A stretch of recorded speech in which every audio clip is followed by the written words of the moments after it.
ഈ പട്ടാളക്കാരൻ വസ്ത്രങ്ങൾ വൃത്തിയാക്കുകയായിരുന്നു. അടുത്ത നിമിഷം ഒരു വെടിയുണ്ട അയാളുടെ കാലിൽ തറച്ചു. ഭയന്ന് നിലത്ത് കിടക്കാൻ മറ്റു പട്ടാളക്കാർ പാഞ്ഞു. ഈ പട്ടാളക്കാരൻ അസഹനീയമായ വേദനയിലായിരുന്നു. അയാൾ സഹതാരങ്ങളോട് സഹായം അഭ്യർത്ഥിച്ചു. പക്ഷേ ആരും അയാളെ രക്ഷിക്കാൻ മുന്നോട്ടോടാൻ ധൈര്യപ്പെട്ടില്ല.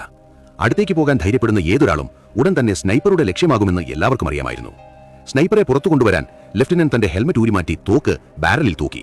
വിറയലോടെ അയാളത് തലയ്ക്ക് മുകളിൽ പിടിച്ചു. സ്റ്റീൽ ഹെൽമറ്റ് ഒരു നിമിഷം കൊണ്ട് പറന്നുയർന്നു. പക്ഷേ 2 സെക്കൻഡ് കഴിഞ്ഞാണ് വെടിയൊച്ചയുടെ ശബ്ദം കേട്ടത്. സ്നൈപ്പർ അവരിൽ നിന്ന് ഏകദേശം 800 മീറ്റർ അകലെയാണെന്ന് ലഫ്റ്റനന്റ് അനുമാനിച്ചു. പക്ഷേ ശത്രുവിന്റെ സ്ഥാനത്ത് ഉറപ്പിച്ചതിന് ശേഷവും അവരുടെ സാധാരണ റൈഫിളുകളുടെ ദൂരപരിധി എത്താൻ പര്യാപ്തമായിരുന്നില്ല. ഇത് സ്നൈപ്പറുടെ മനഃപൂർവ്വമായ നീക്കമാണെന്ന് അവർക്ക് നന്നായി അറിയാമായിരുന്നു. രക്ഷാപ്രവർത്തനത്തിനായി സഹതാരങ്ങളെ ആകർഷിക്കുക എന്നതായിരുന്നു ലക്ഷ്യം. എന്നാൽ പരിക്കേറ്റ സൈനികന്റെ സഹായത്തിനായുള്ള നിലവിളി കേട്ടപ്പോൾ മാറി നിന്നയാൾക്ക് ഒന്നും ചെയ്യാൻ കഴിഞ്ഞില്ല. ഒരു നീണ്ട വടി ഉപയോഗിച്ച് പരിക്കേറ്റ പട്ടാളക്കാരനെ അയാൾ വലിച്ചിഴയ്ക്കാൻ ശ്രമിച്ചു. പക്ഷേ താമസിയാതെ മറ്റൊരു വെടി ഉണ്ടാവുതിർന്നു. പരിക്കേറ്റ പട്ടാളക്കാരൻ സ്നൈപ്പറുടെ ജീവനുള്ള ലക്ഷ്യമായി മാറുന്നത് അവർക്ക് നിസ്സഹായതയോടെ നോക്കി നിൽക്കാനേ കഴിഞ്ഞുള്ളൂ. സ്നൈപ്പർ ആവർത്തിച്ച് വെടിയുതിർത്തപ്പോൾ ലഫ്റ്റനന്റ് അയാളുടെ കൃത്യമായ സ്ഥാനം ഉറപ്പിച്ചു. തുടർന്ന് ലഫ്റ്റനന്റ് പെട്ടെന്ന് വ്യോമ പിന്തുണ ആവശ്യപ്പെട്ടു. 4 യുദ്ധവിമാനങ്ങൾ സ്നൈപ്പർ ഉണ്ടായിരുന്ന പർവ്വതത്തിലേക്ക് പറന്ന് ഒരു ഭീകരമായ ബോംബിംഗ് നടത്തി. തുടർന്ന് ലഫ്റ്റനന്റ് ചില സൈനികരെ ബോംബിംഗ് ഏരിയയിലേക്ക് തെരച്ചിൽ നടത്താൻ കൊണ്ടുപോയി. പക്ഷേ വളരെ നേരം തെരഞ്ഞിട്ടും സ്നൈപ്പറുടെ മൃതദേഹത്തിന്റെ ഒരു തുമ്പും അവർക്ക് ലഭിച്ചില്ല. സ്നൈപ്പർ കൊല്ലപ്പെട്ടു എന്ന് എല്ലാവരും കരുതി. പക്ഷേ ലഫ്റ്റനന്റ് നിലത്ത് തകർന്ന പെട്ടിയിലേക്ക് നോക്കി. അപകടകാരിയായ സ്നൈപ്പർ ഇപ്പോഴും ജീവിച്ചിരിപ്പുണ്ടെന്ന് ഉറപ്പിച്ചു.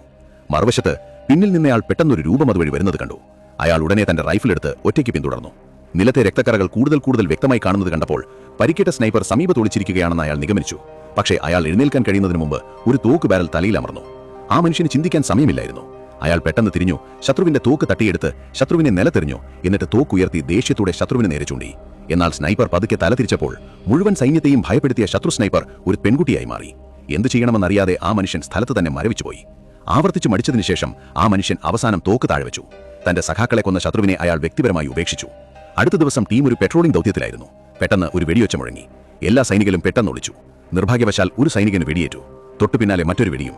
ലഫ്റ്റനന്റ് പെട്ടെന്ന് തോക്കുയർത്തി ലക്ഷ്യത്തിലെത്തി. പക്ഷേ ട്രിഗർ വലിച്ച നിമിഷം അത് മുമ്പ് കണ്ട അതേ വനിതാ സ്നൈപ്പറാണെന്ന് ലഫ്റ്റനന്റിന് മനസ്സിലായി. ലഫ്റ്റനന്റ് ഒരു നിമിഷം മടിച്ചു നിന്നു. പക്ഷേ പെൺകുട്ടി ഒരു മടിയും കൂടാതെ അയാൾക്ക് നേരെ വെടിയുതിർത്തു. ഈ ദൗത്യത്തിനിടയിൽ ലഫ്റ്റനന്റ് വീണു. തന്റെ ഉറ്റ സുഹൃത്തിന്റെ മരണത്തിന് സാക്ഷിയായ ആ മനുഷ്യൻ ദുഃഖത്താൽ മൂടപ്പെട്ടു. ആ ദിവസം ട്രിഗർ വലിക്കാത്തതിൽ അയാൾ ഖേദിച്ചു. ഒരാഴ്ച കഴിഞ്ഞപ്പോൾ യുദ്ധം ഒരു ഭീകരമായ ഘട്ടത്തിലേക്ക് പ്രവേശിച്ചു. നിർഭാഗ്യവശാൽ യുദ്ധകളത്തിൽ ആ പുരുഷന്റെ കാലിൽ വെടിയേറ്റു. അവന് വെടിവെച്ചത് കൃത്യമായി ആ വനിതാ സ്നൈപ്പറായിരുന്നു. എന്നാൽ ഈ നിർണായക നിമിഷത്തിൽ പെൺകുട്ടിയുടെ സ്നൈപ്പർ റൈഫിൾ അപ്രതീക്ഷിതമായി കുടുങ്ങി.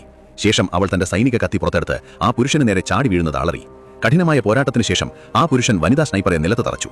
അവളുടെ കൈകളാൽ മരിച്ച എണ്ണമറ്റ സഖാക്കളെക്കുറിച്ച് ചിന്തിച്ചപ്പോൾ ഇത്തവണ ആ മനുഷ്യൻ ഒരു കരുണയും കാണിച്ചില്ല.